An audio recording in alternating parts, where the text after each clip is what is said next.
O Gustavo Falavinha Steidel. É assim que se pronuncia, Gustavo? Steidel? É? Legal. Ele é psicoterapeuta junguiano e ministrante de cursos na Arques. Gustavo, o título da sua fala é Do cegar-se ao excesso do olhar, a captação dos olhos pelas Big Techs. É com você. Muito obrigado. Vocês conseguem me ouvir bem? Legal, ótimo. É um prazer estar aqui, né? Um prazer estar falando para vocês. É um prazer também estar na mesa, né? Com a Gabi, com o Neto. Né? Então, fico muito contente de estar aqui. Muito interessante falar da Gabi. Nós vamos se encontrar em algum ponto, né? Eu vou para um caminho diferente, a gente se encontra, depois eu vou para um lado diferente, mas uma hora ali a fala vai se encontrar bastante. Né? Mas, enfim, sobre o que eu quero dizer de fato, né? Aqui eu vou me preocupar bastante com os olhos, né? O olhar.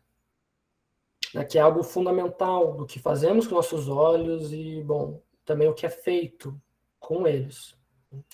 Pensando aqui nas relações com aplicativos de mensagem, redes sociais, que seriam, então, Facebook, Twitter, TikTok, Instagram, YouTube, enfim, né, entre outros. Então, reforçando na minha fala, do cegar-se ao excesso do olhar, a captação dos olhos pelas Big Techs.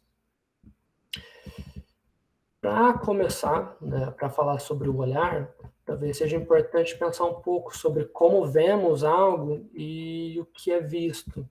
Então, quero fazer uma breve digressão aqui com vocês. Me acompanhe, por favor, talvez um pouco de viagem, mas me acompanhe. Vai dar uma base para o que a gente vai falar mais para frente. Né? Bom, a gente tende a acreditar no que nossos olhos veem. Né? Se hipoteticamente olhamos para uma mesma coisa, pode ser qualquer coisa aqui, mas digamos, sei lá, uma árvore. Né?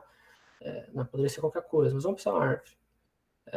Bom, se a gente está lado a lado, olhando essa árvore, em tese vemos a mesma coisa, vemos uma árvore, né? Com uma breve mudança de ângulo, né? Mas enfim, é a mesma coisa. Então, numa noção comum, o que o nosso olhar vê é o dado objetivo do mundo, né? O que se encontra fora do olhar. Então, a árvore que olhamos é uma simples árvore, né? Ponto. Assim, o olhar é uma forma direta de intermediação entre o que vemos e o mundo. Né? Vemos o que está lá, objetivamente presente. Mas talvez não seja bem assim também. Vamos olhar um pouco diferente essa situação. A árvore que vemos não necessariamente é a mesma coisa. Pode haver um conjunto de experiência, enfim, histórias pessoais que tive com a árvore que me faz ver de um jeito diferente, que mobiliza sentimentos diferentes em mim. Então, sei lá, para mim, uma vez eu subi na árvore, encontrei uma cobra, a árvore para mim, a natureza, é um negócio meio medonho, né, meio asqueroso, né, ou estar, né, com árvore num parque é uma coisa agradável para mim, é como se fosse um lazer, é como se fosse um ponto de relaxamento, enfim, né, o que eu quero dizer, na realidade, é que o enorme conjunto de pensamentos, crenças, sentimentos, experiências, contexto social, contexto cultural e até econômico, né, pode apresentar diferenciações, variações sobre como vemos, né, e o que vemos e como isso nos afeta. Né. São, digamos, sentidos que colam e tecem significado na palavra, né, árvore, no objeto, árvore, na imagem, árvore. Então, claro, né, aqui a árvore como uma metáfora sobre como vemos as coisas, como isso nos afeta. Então, ao mesmo tempo que vemos a mesma coisa, bom, também não vemos a mesma coisa. Né? Algo de subjetivo no nosso olhar que modifica a nossa experiência, a nossa visão. É claro que isso talvez não seja surpresa, novidade para nenhum de vocês. Né? Jung disse isso faz muito tempo, e possivelmente até muitos antes, né, dele. Mas, pensando aqui de uma maneira talvez um pouquinho mais teórica, né? Então, o que vemos de fato não é a árvore como tal, né? A coisa como tal. Não a vemos diretamente. Há uma intermediação entre os nossos olhos e a árvore. Algo por detrás dos nossos olhos que implica a nossa forma de olhar. a gente pode chamar isso de fantasia. É até o que dá a base àquela famosa frase do Jung, né? Que às vezes é meio batida, né? Mas que é muito boa. A psique cria a realidade todos os dias. Então, a fantasia aqui como que intermedia o nosso olhar, né? Nos intermedia com o mundo, e o que, além dos olhos, nos dá uma forma de olhar. Como se fosse um olhar por detrás dos olhos.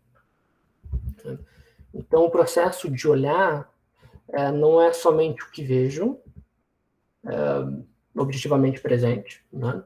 Mas algo que intermedia, né? E isso não se dá de uma forma simplesmente consciente, né? Mas imaginativo também, de uma forma de fantasia, de uma maneira inconsciente, como se fosse um olhar por detrás dos olhos. Tá? Onde eu quero chegar com isso? Se dizemos que, de fato, o que vemos não é o que necessariamente está lá, objetivamente, algo que foge também dessa experiência compartilhada, com a internet, com as redes, isso é potencializado. Então, de fato, mesmo olhando para a mesma tela, que seriam, então, celulares, tablets, computadores, olhando para o mesmo aplicativo, para a mesma plataforma, não necessariamente vemos a mesma coisa. Temos equipamentos, instrumentos, objetos, que seja o celular, por exemplo, né? Eles proporcionam uma experiência na camada privada da vida de qual cada um de nós tem uma experiência em particular. Cada pessoa com a sua tela, podendo escolher a própria forma de engajar, né? De engajar na rede, né? Para dizer um termo mais atual. Talvez quem for mais velho, talvez surfar na web também sirva. Né? Enquanto isso, né, antes disso, na realidade, ainda temos, mas antes disso, principalmente os modos de comunicação era TV, jornal, rádio, né, e, ok, tinham várias opções de canal, de estação, a gente podia escolher basicamente o que a gente ia ver, mas isso acontecia de uma forma mais centralizada ainda. Tinha um fio condutor mais unificado do que nós como cidadãos e nós enquanto espectadores vemos.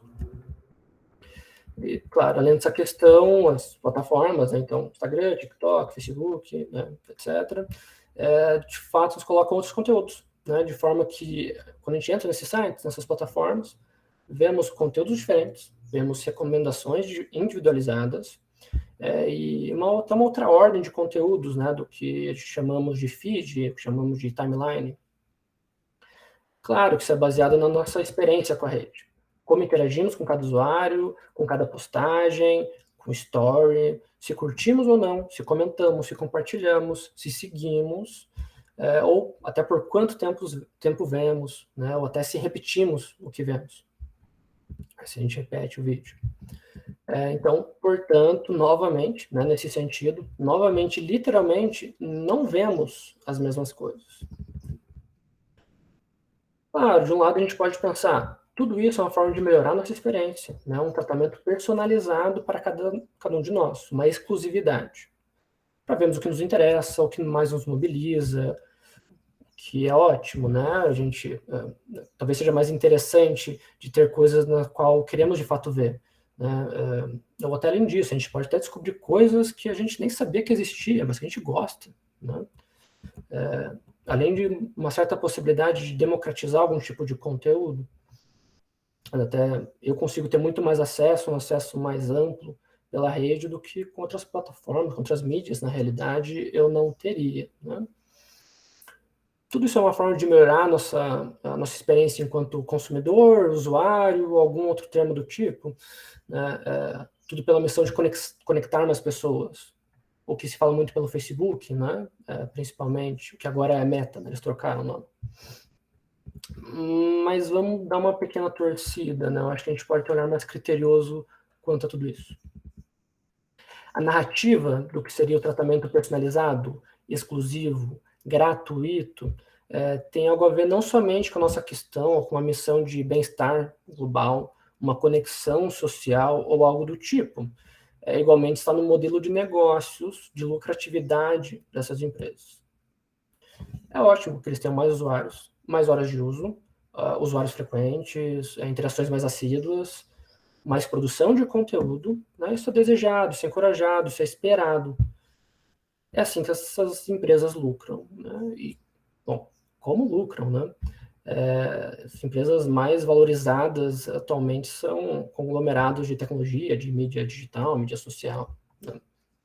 Que trabalham justamente, tem como base os dados também daqueles que as usam. E talvez até isso que deu aquela famosa frase, né? Os dados são o novo petróleo, né? Então, os dados agora são de fato que é valoroso, né? Às vezes o mais valoroso, tá?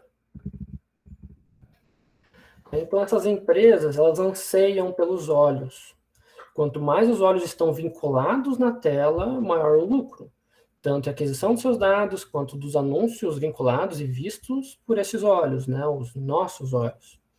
O que ajuda nessa vinculação são tão ditos, né, algoritmos, né, que traçam mais ou menos o perfil, né, o teu perfil, pelas suas interações passadas, né, então, novamente, comentários, curtidas, tempo de visualização, páginas seguidas, contatos, entre outros, e talvez até muito entre os outros que a gente não sabe direito, né, porque até a forma de funcionamento do algoritmo, do modelo de negócio, sempre algo meio opaco, né, não muito claro. Bom, enfim, é por esse meio que eles pretendem, nossas empresas pretendem, é que o celular se permaneça sempre ativo, online, atento, capturado. Facilmente a gente é capturado, né, a gente é direcionado para os nossos aparelhos. Quando estamos com tédio, quando a gente tem que fazer algo, mas estamos procrastinando, né? Antes de dormir, ou também acordar, a primeira coisa que às vezes faz é pegar o celular, né? Ou até seria interessante, até durante o seminário, talvez. Uma breve pesquisa interessante é o quanto durante as falas a gente acaba, olha para o celular, é capturado um pouco, percebeu, já passou a fala, nem percebi direito, né? Então, seria interessante. Enfim, né, criou uma cultura muito próxima com os nossos celulares. Não só lazer, mas a trabalho também. Outra pergunta meio batida, né? Mas como que seria a sua vida sem celulares, sem os computadores, sem os aplicativos de mensagem, as redes? Mas é uma pergunta interessante porque talvez anuncie a nossa necessidade de estarmos vinculados com ele, né? Se tornou uma necessidade por condições estruturais de sociabilidade e de vida econômica, né? Às vezes como forma de trabalho. Então, às vezes não é tão possível se desvincular deles. Então, não é por acidente, né, que usuários sintam ali um tempo todo, por vezes um impulso, às vezes até uma compulsão de checar as redes sociais, né, atrás de notificação, do que poderia surgir. E essa coleta vai muito além de uma noção, numa escolha racional, né, uma escolha consciente. Não somos nós que racionalmente escolhemos os conteúdos que aparecerão nas nossas telas. Mas eles são escolhidos, organizados pelos algoritmos, né, que levam em consideração atitudes conscientes, o que curtimos, qual perfil a gente segue, mas também inconsciente, né? Mesmo que a gente não curta nada, é possível determinar, né, que tipo de foto, imagem realmente impacta, né, prendendo mais atenção e gerando mais também uma reação emocional, né? Por exemplo, isso podia ser também o tempo de visualização, né? Então, o celular ele se converte assim nos objetos técnicos, digamos, mais íntimos que já existiam, capaz de acessar não só as preferências racionais dos usuários, mas também o seu inconsciente. Diria o Eugênio Bucci, que eu vou retomar mais, que eu vou falar dele um pouco mais para frente, é o mapa do desejo inconsciente, né? Ou talvez a gente possa até pensar naquilo que eu comentei um pouco antes, né, aquilo que instiga que está por detrás do olho, né, a fantasia, né, que intermedia o olhar. Para exemplificar um pouco melhor, né, uma fala do Ronaldo Lemos, que ele escreveu pela Folha, né, uma matéria dele pela Folha. Passaram a reproduzir artefatos que provocam, retratam experiências emocionais, verdadeiras galerias de estados emocionais inconscientes, alimentando de forma direta com as preferências inconscientes dos usuários. Então, esse é o modelo de negócio. Quanto mais conteúdo, mais interação, mais dados são processados e analisados, né? Gera um público de anúncio, gera mais engajamento e assim por diante. Então, o modelo é baseado na coleta, agregação, análise e monetização dos dados dos usuários. Para elaborar melhor isso, né, emprestar as palavras da Zeynep Tuket, não sei falar direito, né, mas eu não uma matéria pela Wired. Eu acho bem interessante a forma como ela coloca. Para praticamente qualquer pessoa que queira pagá-los, né, que ela está falando das Big Techs, então, eles veem a capacidade de precisamente direcionar anúncios aos nossos olhos. Eles usam vigilância maciça de nosso comportamento, online e offline, para gerar previsões cada vez mais precisas e automatizadas de quais anúncios somos mais suscetíveis e qual conteúdo nos manterá clicando, tocando, rolando para baixo num feed sem fim. E aí temos uma questão. O objetivo é cada vez mais otimizar o engajamento. O ponto do algoritmo não é a veracidade, mas o engajamento. E, por consequência, a lucratividade por detrás disso.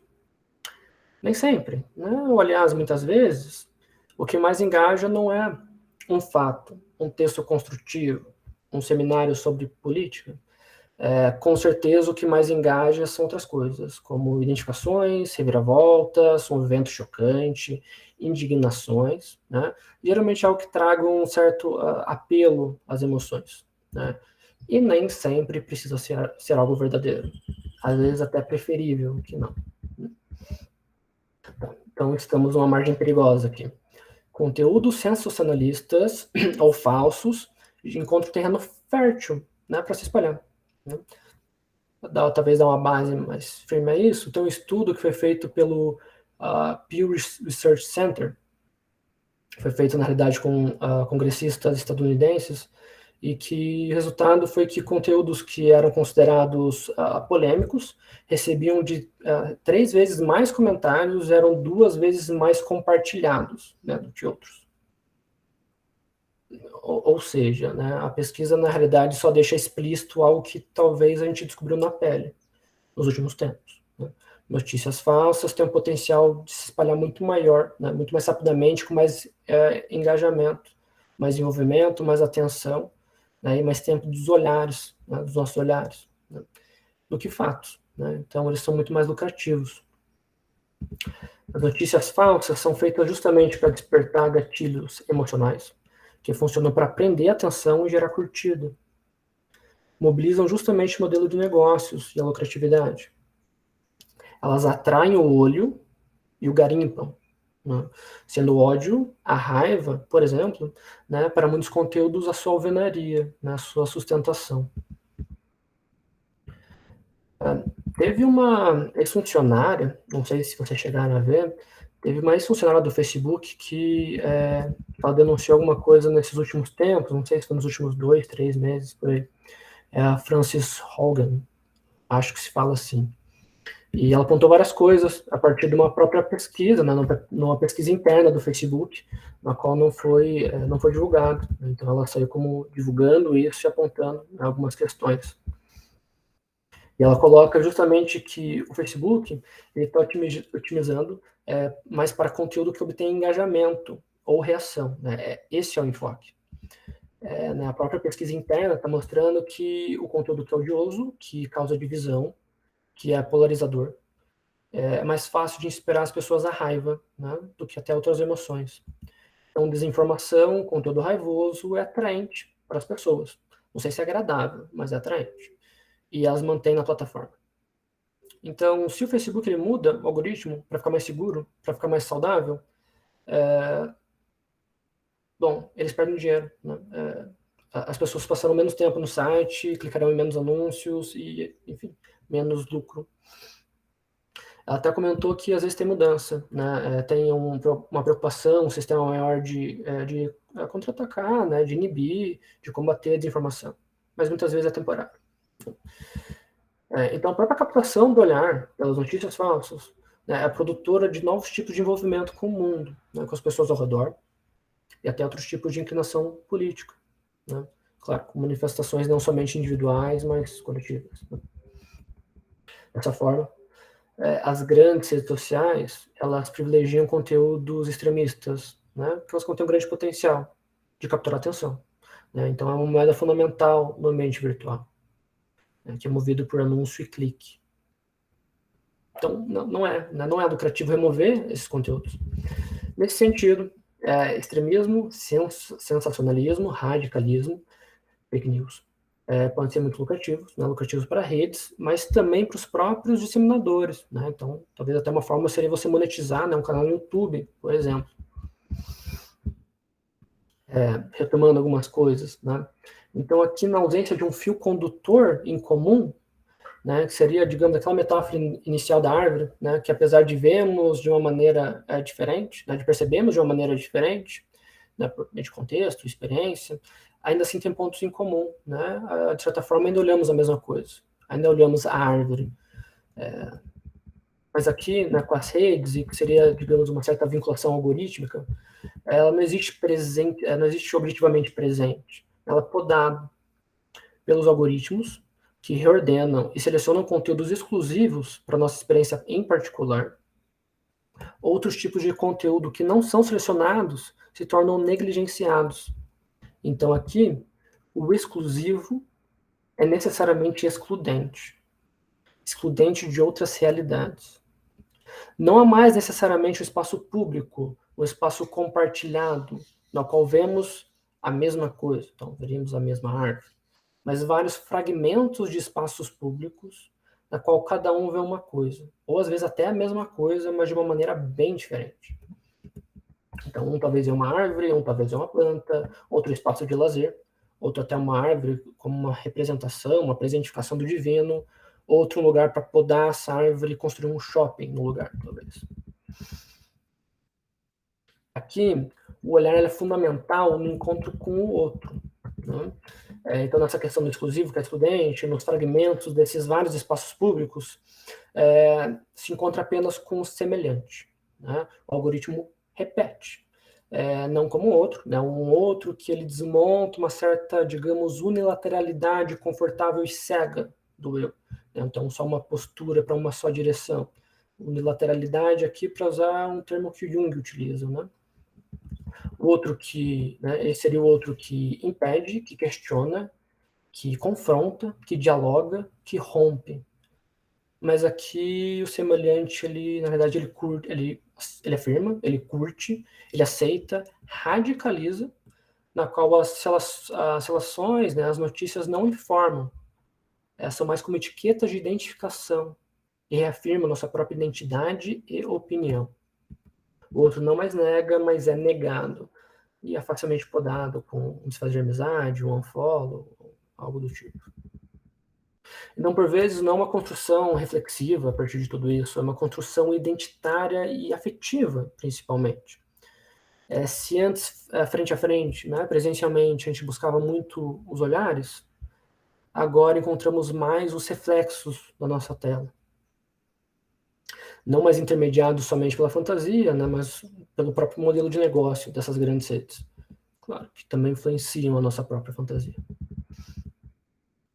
É uma exclusividade que, né, leva o usuário, né, a uma unilateralidade, a uma cegueira do indivíduo. Seguindo Jung, né, ele fala uma hora que na medida em que o indivíduo ele, não reconhece o valor do outro, ele nega o direito de existir a um outro que está em si também, e vice-versa. Então, a unilateralidade, né, a semelhança, essa identidade algorítmica, digamos, né, que essa identidade que é tecida e potencializada por meio dos algoritmos, ela nos radicaliza e excede o olhar. Ao mesmo tempo que ela reafirma nossas identificações, ela também nos afasta de nós mesmos, do inconsciente como outro, né? Aqui o outro como que nos leva a talvez outras facetas de nós, as nossas multiplicidades internas. Ao mesmo tempo que nos radicaliza, ela nos leva para uma cisão, né, na qual cega o ser, né, nos deixa cego. A captura, a captação e a capitalização do olhar nos radicaliza e nos cega pelo seu excesso. Né? Aquilo que eu estou dizendo, né? Essa cegueira, ela dá tanto no campo do sujeito, quanto no campo concreto, né? Literal, cultural, uma polarização, né? Em que o outro, enquanto ser literal, né? O ser externo, ele abraça e sintetiza, né? O meu rechaço, o que eu negligencio. Então, o outro é facilmente demonizado, projetado, reduzido a um traço, né? A uma etiqueta identitária, a um rótulo, que a gente às vezes se identifica pelas avessas. Né? Aqui não dizendo que tudo que é repudível é que eu sou profundamente, né? Então, sei lá, Bolsonaro disse, comunista, então ele secretamente é comunista. Não, né? Seria uma simplificação. Mas mais como uma renúncia de complexidade, da falta de consideração de uma complexidade, né? E que isso vem acompanhado de uma falta de consideração da complexidade enquanto sujeito. Né? Sujeito ambivalente, plural, múltiplo. Né? Aquilo que o Vicente falou também de maniqueísmo psíquico. Um trecho do Jung que fala sobre isso, que eu achei interessante, ele comenta que, por fim, isso resulta numa dissociação. Por um lado, a consciência individual luta convulsivamente por desvencilhar-se de um adversário invisível, né? Então é colocado alguém como um adversário, como inimigo. Claro que isso pode ser também uma estratégia política, né, de como lidar, mas... Né? E por outro lado, ele vai sucumbindo cada vez mais à vontade tirânica de um contra-governo interior.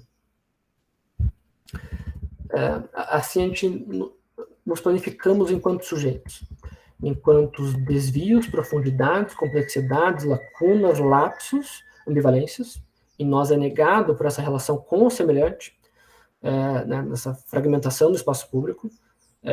Então, nas nossas telas planas, planificamos e radicalizamos o nosso olhar.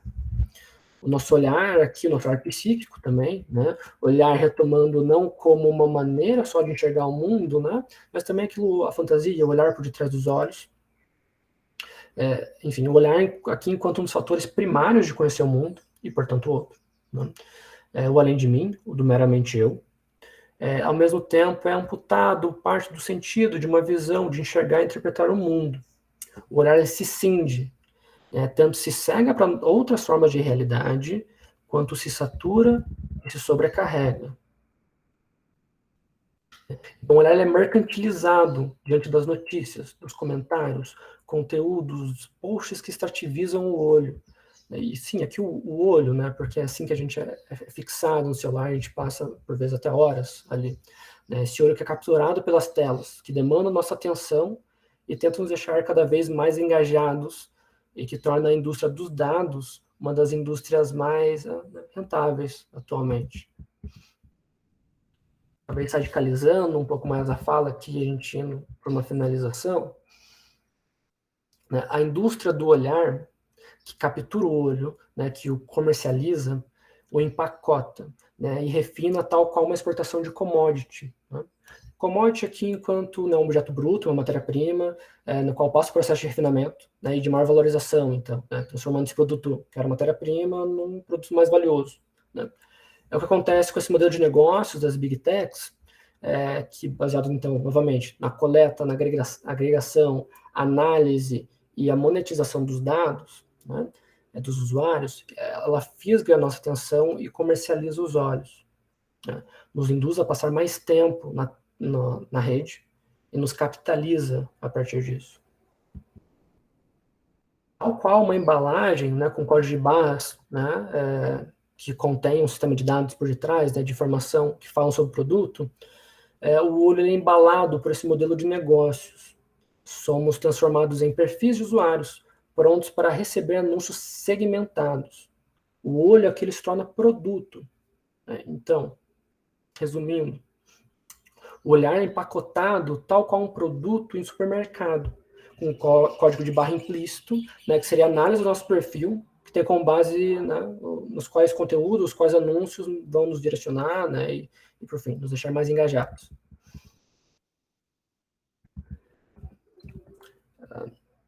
Fazendo outro ponto aqui sobre o olhar, que também é fundamental, quando a gente fala dessa mercantilização dos olhos, né, a gente pode dar um passo além também. até pensando no livro do Eugene Butt, né, que ele fala sobre a superindústria do imaginário. Que o olho ele não é só um objeto, não é só algo passivo que recebe informações. Né? Então, ele não é somente capturado e monetizado pelos dados dos usuários. Mas o olhar ele também enquanto trabalho, enquanto produção de valor. Né? Então, o olhar ele também produz significação, produz valor. Então, a passagem para uma nova lógica de mercadoria e de produção de subjetividade.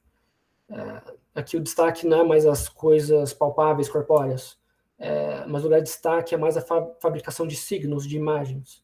Então, as coisas corpóreas não são mais o centro do valor. Ele usa o termo superindústria, né? Aqui a gente pode pensar não somente como valores que são produzidos no ambiente industrial, né? Então, uma indústria de sapato, né? Literalmente, fisicamente, mas ela se expande para outras camadas, talvez até todas as camadas da vida. Então, enquanto estamos mexendo no celular e achamos que estamos descansando, estamos a lazer, também é um trabalho do olhar que produz valor, né? E aí que as marcas ganham valor porque são olhadas também. Então, aqui o centro não é mais as questões físicas, né? As mercadorias físicas, automóveis, perfumes, mas as marcas, as grifes. Então, ele coloca que o capital ele vira um narrador, um contador de histórias, um produtor de significações. Assim se explora igualmente o olhar enquanto trabalho, enquanto produtor de sentido, uma força constitutiva, né, de sentido social, que seria o olhar então que ele fixa sentidos nas imagens, nos signos, nas marcas, né? Então, olhar para uma marca, olhar para algo, é fazer aquela imagem também adquira sentido, é fabricar significação, né? Para construir os sentidos dos signos, das imagens, dos discursos visuais que nós pretende pôr em circulação com a mercadoria. Né? Então, assim, novamente, né? É assim que é fabricado valores de grifes, de marcas, bem como a reputação de políticos, das empresas e tudo mais. Tem uma frase, então, uma citação aqui direta do Eugene Butt, né, que ele coloca que cada fragmento visível, mesmo quando aparentemente perdido das conexões produtivas, é convocado a produzir valor nas mercadorias, que são os centros de gravidade do imaginário. Né? Em resumo, a totalidade do imaginário, né, a gente pode pensar aquele olhar por detrás dos olhos, né, mas aqui ele tem até uma conotação até um pouco mais ampla, que seria mais no sentido social desse imaginário. Então, a totalidade do imaginário foi mais do que colonizada, foi empacotada pelo capital. O que eu quero dizer aqui é, então, para a gente tomar cuidado com os nossos olhares. Eles são produtos também, produtores de significação. Os nossos olhos que são atraídos, seduzidos, fisgados pelo que engajamos em nossas telas, né, são também comercializados. Não estamos no ambiente neutro, mas que em sua própria base de negócio dessas redes, né, de sobrevivência quanto empresa, eles procuram otimizar ainda mais vínculos com a sua plataforma, né, tornando-se até um hábito inconsciente, né, ou até uma necessidade de sociabilização, né, sociabilidade e financeira. Então, as plataformas viram um chão na qual precisamos para nos sustentar, né, excedem o nosso olhar. Excedem ainda mais, pois seu modelo de negócios favorece radicalizações, né, que pelo seu excesso, então, também tem o poder de nos cegar. Claro, o ponto da fala aqui não é voltar para um passado utópico, então vamos parar de usar as redes, isso deu errado, nunca mais vamos mexer nisso, né, não é nesse sentido. Inclusive, elas são inseparáveis do cotidiano, né, eu nem sei se dá para a gente parar de usar isso. Né, ou mesmo que, digamos, eu pare, a sociedade como um todo ainda está imersa nesse sentido. E cada vez mais, né, vai ficar imersa nisso. Até o Facebook está tentando fazer questão do metaverso, né? Então, imersão num outro tipo de realidade, né? Uma realidade virtual. Na questão do olhar tem uma coisa interessante também. Recentemente, foi lá por setembro, o Facebook lançou, claro, tem aqueles óculos de realidade virtual, né? Mas ele lançou um óculos em conjunto com a Ray-Ban, né? Que é um óculos que ele tem, parece que uma câmera no canto, é tipo um óculos normal mesmo, né? Ele tem uma câmera no canto que você pode fazer stories. Eu acho que é Ray-Ban Stories, uma coisa assim, o nome do óculos, né?